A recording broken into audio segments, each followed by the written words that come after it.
lapit. Sakto na sa loob. Eh, dito na. Cellphone. Bilis na yung bahay mo, Marisilso, at nagdadalo ng pare. Oo.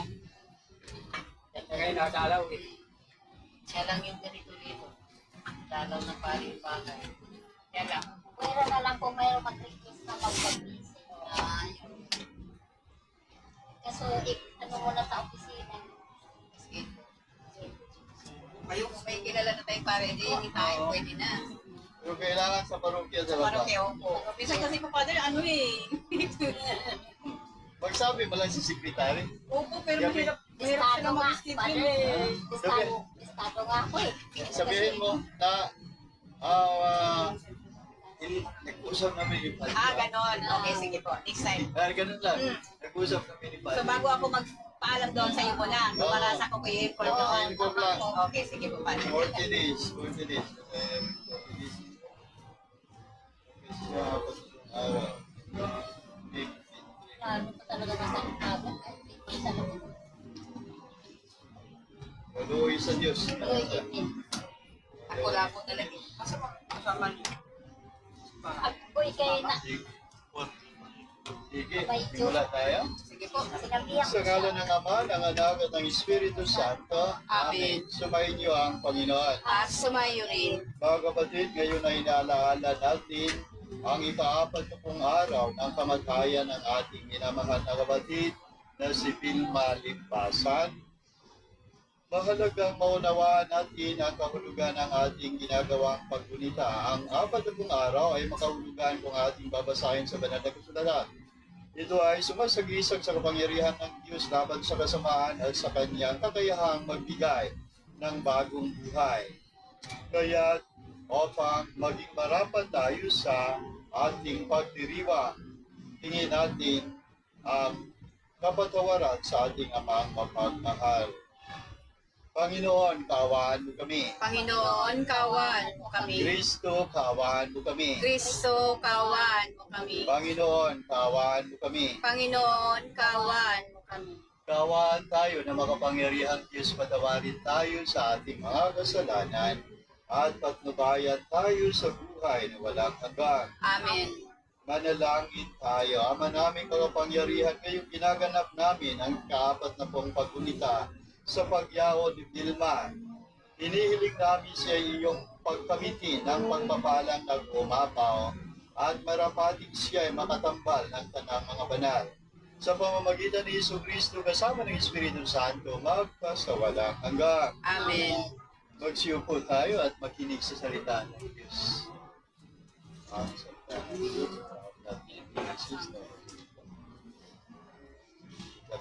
Okay, liturgy of the word. Sabi lang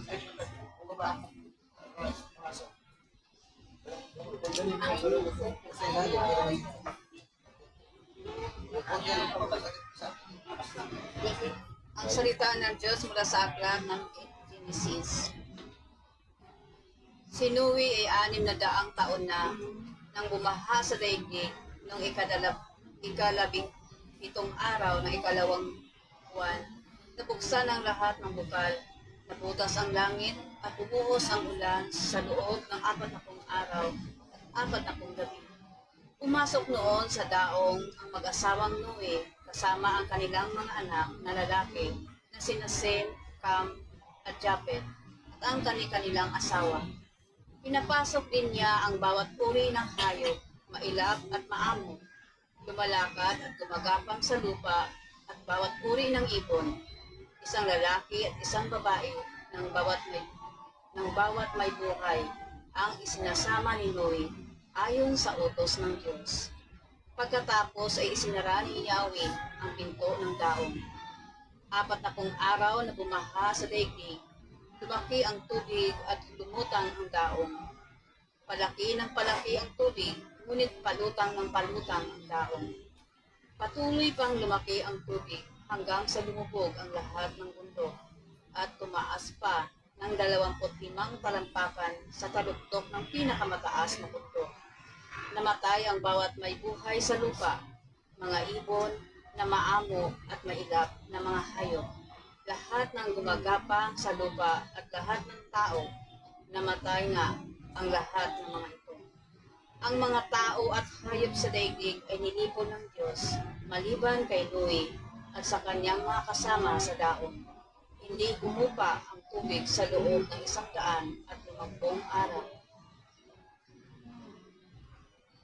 Ang salita ng Diyos. Salamat sa Diyos. Salmong tugunan, Panginoon aking mahal, pagsamo ko ay pakinggan. Panginoong aking mahal, pagsamo ko ay pakinggan. Sa gitna ng paghihirap, tinawag ko'y Panginoon. Kaya poon ako'y dinggin, pagkat ako'y tumatagpoy. Dinggin mo ang pagtawag ko at paghingi ng iyong tulong. Panginoon aking mahal, pagsamo ko ay pakinggan. Kung ikaw ay may talaan nitong aming kasalanan, lahat kami ay tatanggap ng hatol mong nakalaan. Ngunit iyong pinatawad, kasalanan ay hindi mo. Pinatawad nga kami upang sa iyo ay matakot.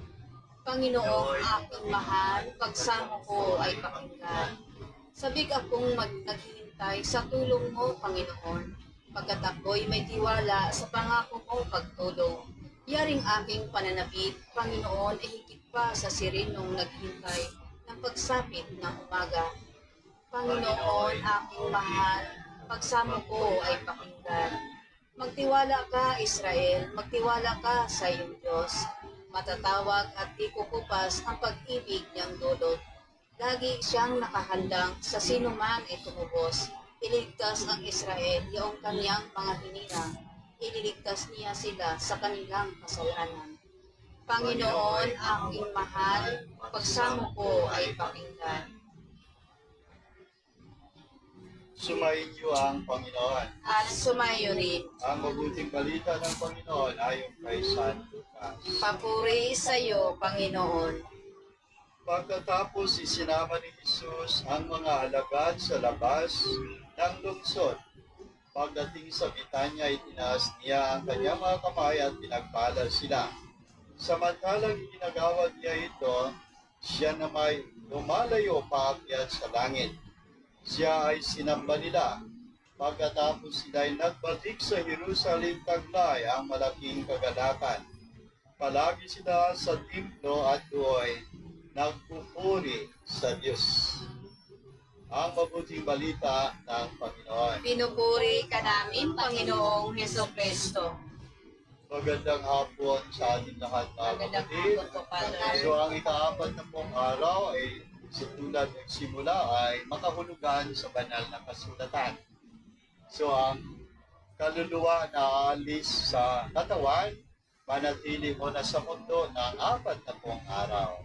Pagkatapos, so ngayon, ang katapusan, so siya ay pupunta kung saan man siya hahatulan ng Diyos, sinasabi according or kung ano ang kanayang pananalig dati at kung mayroon pa siyang katawan. So, ang tao, dahil na nga tao tayo, mayroon tayong masamang pag-iisip, masamang pagsasalita, at masamang gawa. So, kung tayo'y mamamatay, linisyan muna tayo bago makaakyat sa kalangitan. So, dati, ito yung tinatawag na quarantine sa COVID-19. Practice na sa banal na kasulatan, sa kaluluwa ang quarantine, fix ang din. 4 na pong araw.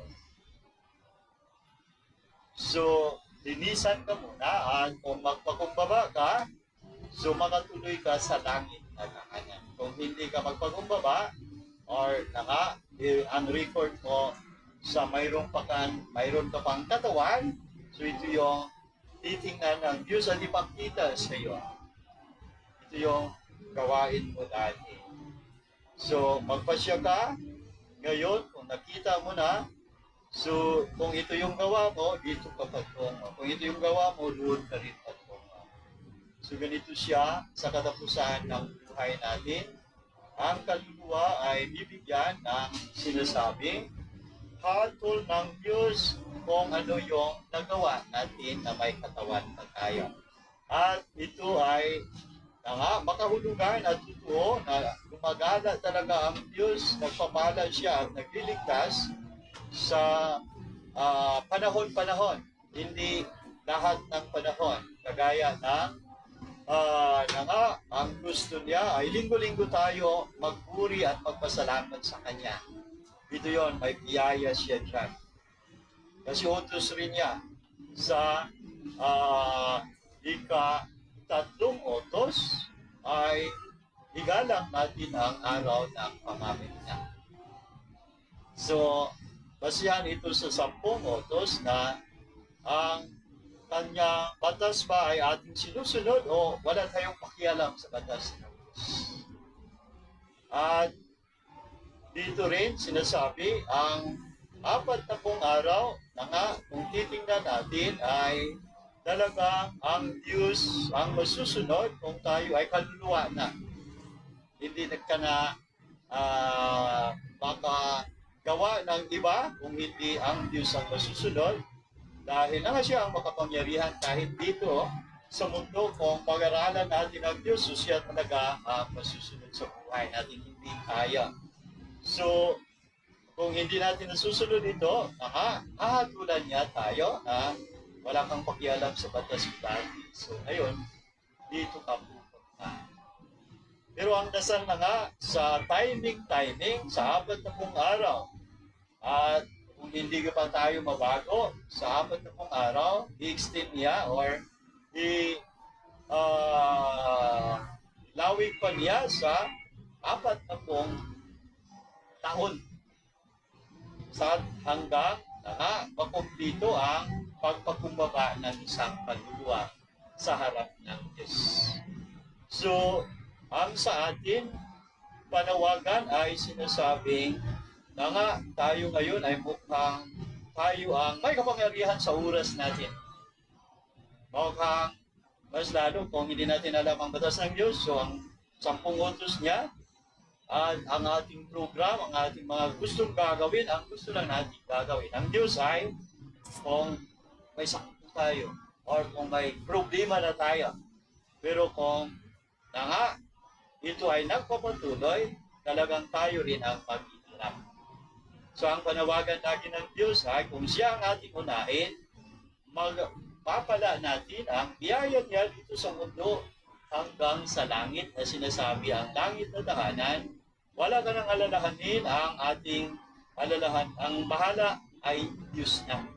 Siya na ang bahala sa atin dahil na nga makapangyarihan siya at ito yung pangako niya sa mga taong nagbibigay sa Kanya ng halaga sa Kanyang utos. So sa ating pagpatuloy, sa ating pagdasal, sa kaluluwa sa kapayapaan ni Vilma sa 40 araw niya sa pagyaw, hilingin natin sa Panginoon na sana magpakumbaba siya sa harapan ng Diyos upang kayo rin na Kanyang iniwan ay sinasabing mabiyayahan sa Kanyang pagtingin sa pagpapala ng Diyos na ibibigay sa Kanya. Amen. Sa ngalan ng Ama, ng Anak at ng Espiritu Santo. Amen. Amen. Mga kapatid, ngayon tayo ay sumapit na sa ika-40 araw ng paggunita sa kamatayan ng ating mahal na kapatid. Tayo ay lumuhog kay Kristo na maluwalhating umakyat sa langit 40 araw matapos ang Kanyang muling pagkabuhay. Ang ating itutugon sa bawat kahilingan. Panginoon, pakinggan mo ang aming panalangin. Panginoon, pakinggan mo ang Sa lahat ang pagkain mula sa langit at ito'y ating maging lakas sa Propeta Ezekiel sa loob ng 40 araw. Manalangin tayo sa Panginoon. Panginoon, pakinggan mo ang aming panalangin upang ang lahat ng mga yumao kasama ang kapatid nating si Vilma, tulad ng mga Israelita na sumapit sa lupang pangako pagkatapos ang 40 taon na paglalakbay ay makasapit din sa kahariang ipinangako ng Diyos sa kalangitan. Manalangin tayo sa Panginoon. Panginoon, pakinggan mo ang aming panalangin upang tulad ni Kristong nagtagumpay sa tukso ng kasamaan pagkatapos ang 40 araw na pag-aayuno ay napagtagumpayan din natin ang ating pagdadalamhati at manatili tayong matatag sa ating pananampalataya. Manalangin tayo sa Panginoon. Panginoon, pakinggan mo ang aming panalangin. Panginoong Hesus, ikaw ang bukal ng aming buhay at pag-asa sa aming muling pagkabuhay. Dinggin mo po ang aming mga panalangin, O Ma. Ang mga pumanaw ay tuluyan kang masilayan, lalo na si Vilma. Bilang Panginoon ngayon at magpasawalang hanggan. Amen. Sabay-sabay tayong manalangin. Ama namin, Amin, sumasalangit ka, sambahin ang ngalan mo, mapasa amin ang kaharian mo, sundin ang loob mo dito sa lupa para nang sa langit. Bigyan mo kami ngayon ng aming kakanin sa araw-araw, at patawarin mo kami sa aming mga sala, para nang pagpapatawad namin sa nagkakasala sa amin. At huwag mo kaming ipahintulot sa lukso, at iadya mo kami sa lahat ng masama. Amen.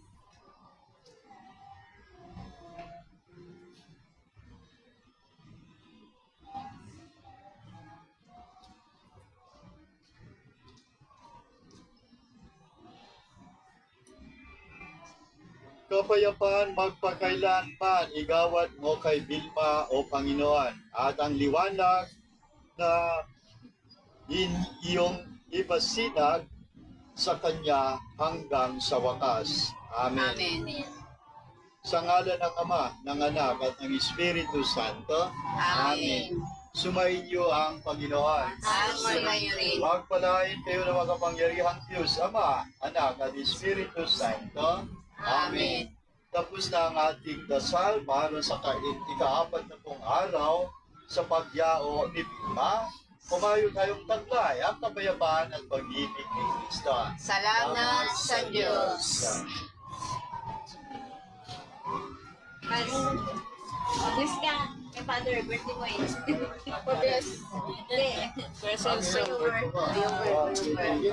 Panginoon, basbasan mo ang iyong lingkod na ngayon nagdiriwang ng kanyang kaarawan.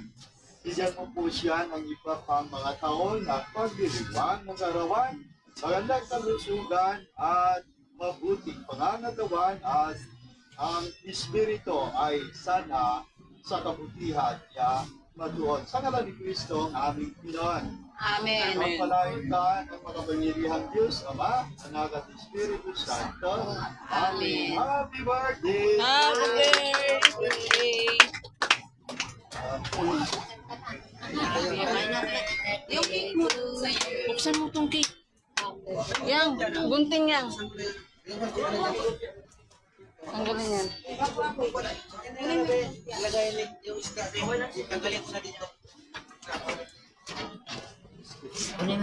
Kunin mo katsabog.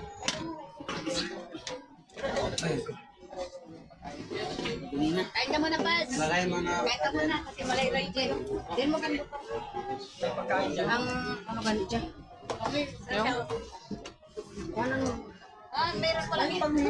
Meron pala ito. Toilet paper plate. Saan yung kandila niya? Para tahanan natin. Saan yung kandila niya? Kalatete na. Pwede na sa diay ang kimo.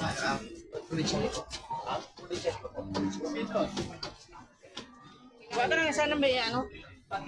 Tanggalin din mo ano to.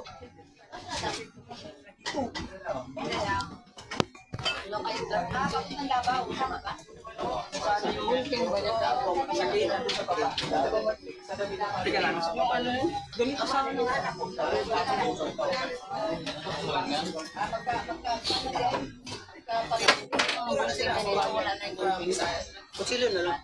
Kutsilyo. Ayun, kutsilyo natin. Sorry.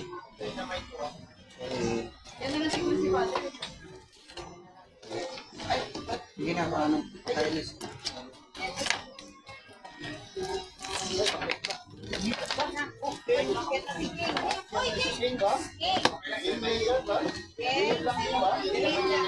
Mabait yan si King, mabait. Yan mo yung, nasindihan mo yung ano. Mabait pa si King.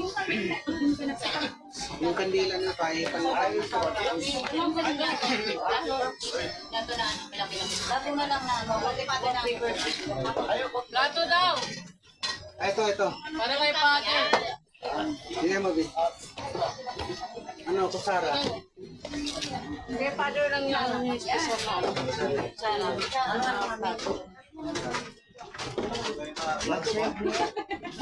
Ang bisita talaga yung Sarah. Marcelo, Bi. District to Good. Ikaw na yan. Ikaw niya kayo Mary.